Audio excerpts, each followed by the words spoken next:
I hope this Elvisology class we're taking isn't boring. You said it.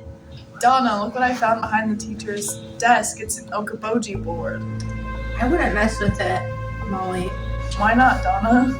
Last summer, I summoned a French philosopher with it, and he turned me into a... Oh, forget it. You wouldn't believe me anyways. Hey, wait, if this board can bring back ghosts, we can use it to get extra points in the Elvisology class. Oh, sweet Satan, send us the ghost of Elvis. You have to say it 3 times. Elvis, Elvis, Elvis.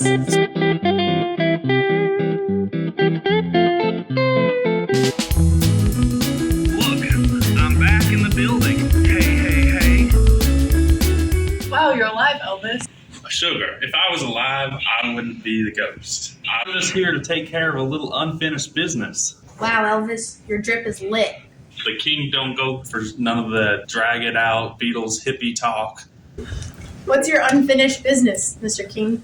Man, I've been rolling over in my grave more than Beethoven because of this conspiracy theory. It says I faked my death and I'm still alive. What will you do? Well, I'm going to gather me up a crew of Kirkwood Community College students to help me prove that I'm actually dead. That makes sense. Well, you see there, Donna, a lot of people just don't recognize that conspiracy theories got a whole lot of bad reasoning going on. Would you little ladies like to hear a song about it? Yes? Well, let me go get my cape. This guy's sexism is really cringe. Would you rather he give us his views on race and LGBTQ? Hey, it's me. See this here song called A Few Telltale Vices of Pseudo-Experts and Their Surrogates.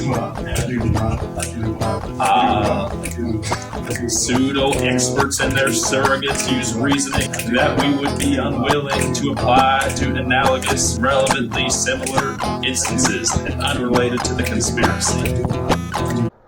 Elvis Lives conspiracy theorists regard the odd spelling of Elvis's middle name on his grave as evidence Elvis faked his death.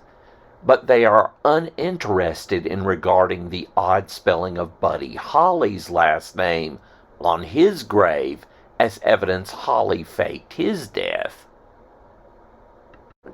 Conspiracy theorists don't treat like cases alike.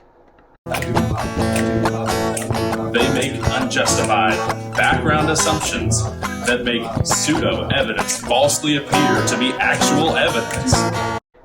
The strange spelling of Elvis's middle name has no bearing on whether Elvis faked his death, unless you pretend that.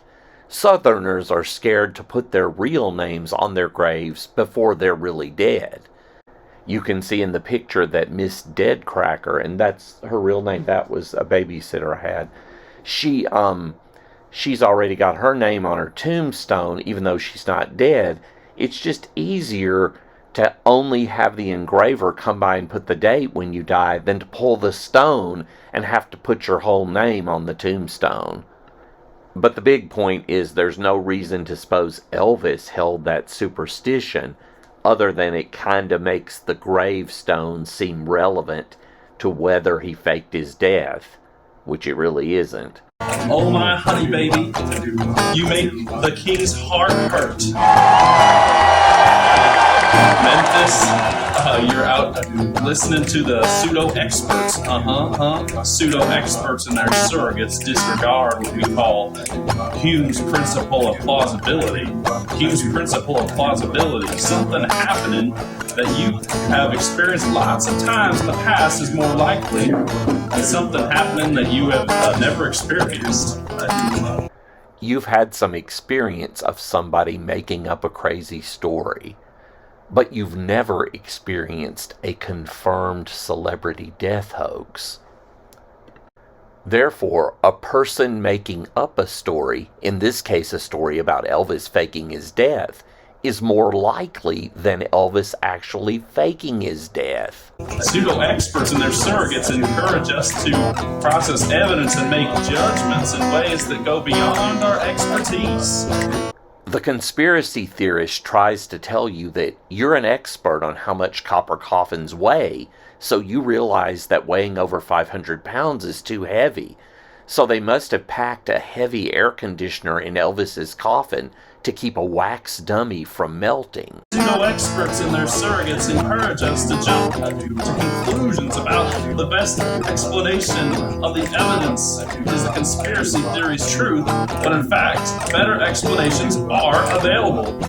Conspiracy theorists say, don't think about other explanations of why Elvis's name might be spelled Aaron on his ledger with 2 A's.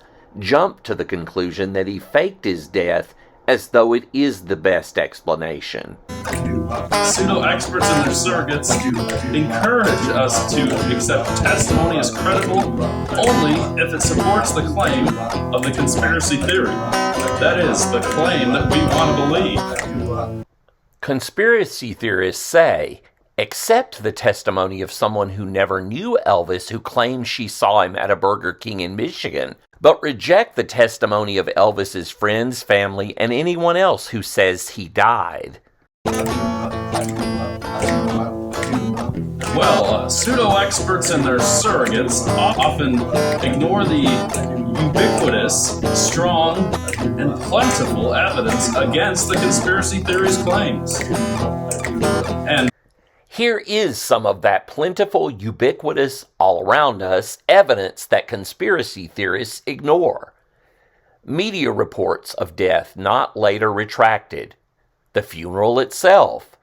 Testimony of Elvis's friends and family.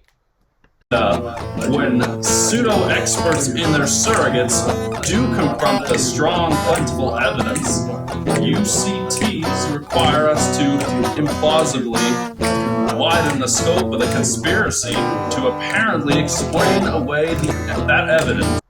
When confronted with plentiful, ubiquitous evidence, conspiracy theorists say the media is in on the conspiracy. Elvis's family faked the funeral. Elvis's friends and family are co-conspirators. And pseudo-experts and their surrogates require us to state warranted hunches for knowledge. Having a good reason to investigate whether Elvis faked his death is not the same as knowing Elvis faked his death. A warranted suspicion that your boyfriend, girlfriend, spouse is cheating on you is not the same as knowing they are cheating on you. Suppose they start working out more and acting different. That gives you a reasonable hunch, a warranted hunch, but it doesn't give you knowledge that they're cheating on you. That's why If Elvis's ghost proves Elvis is dead, then my Elvisology course will be axed. Elvis's ghost is trying to prove Elvis is dead. Therefore, my Elvisology class is going to get axed. Ooh, I've got to stop that ghost before he ruins everything for me.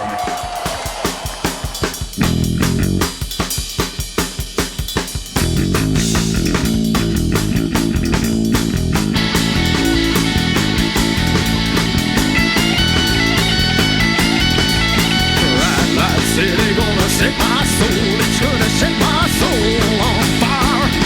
Got a whole lot of money that's ready to burn, so get those stakes up high. There's 1,000 pretty women waiting out there. They're all waiting, the devil may care, and I'm just a devil with